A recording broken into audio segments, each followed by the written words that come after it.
एक बार की बात है। एक राजा तलवारबाजी कर रहा था तो अचानक से उसके उंगली में कट लग गया।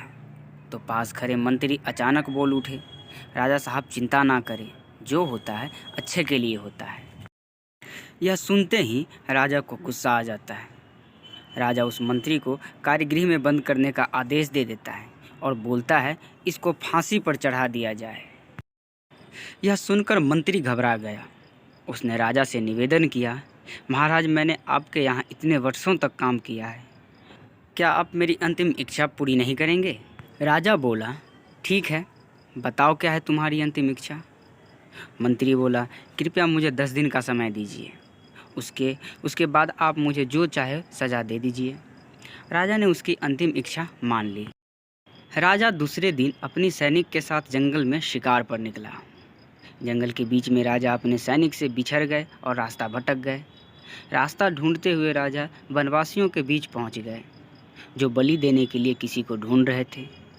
वनवासियों ने राजा को पकड़ लिया और वन की देवी को बलि देने के लिए ले गए। बलि देने की सारी तैयारियां पूरी हो गई।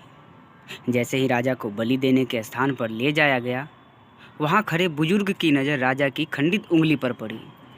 उसने आवाज़ लगाई, ये तो खंडित है, इसकी बलि नहीं दी जा सकती। तो वनवासियों ने राजा को छोड़ दिया। राजा ने जैसे तैसे वहां से निकला और अपने राज्य पहुंचा। सबसे पहले कार्यगृह में अपने मंत्री से मिलने पहुंचा। राजा ने मंत्री से कहा, आपने सही कहा था, अगर मेरी उंगली नहीं कटी होती तो मैं ज़िंदा नहीं होता।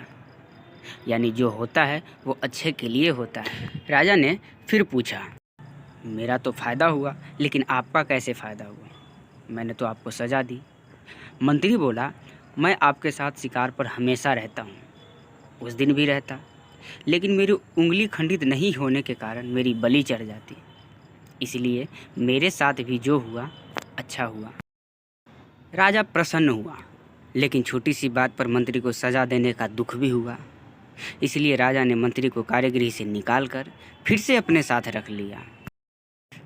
दोस्तों, अपने जीवन में भी बहुत से उतार चढ़ाव आते रहते हैं।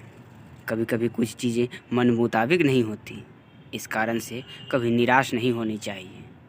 हमेशा याद रखें, जो होता है अच्छे के लिए होता है, भले ही कुछ अच्छा हो या ना हो, लेकिन उस परिस्थिति के प्रति सकारात्मक नज़रिया रखने से उसका प्रभाव बहुत कम हो जाता है।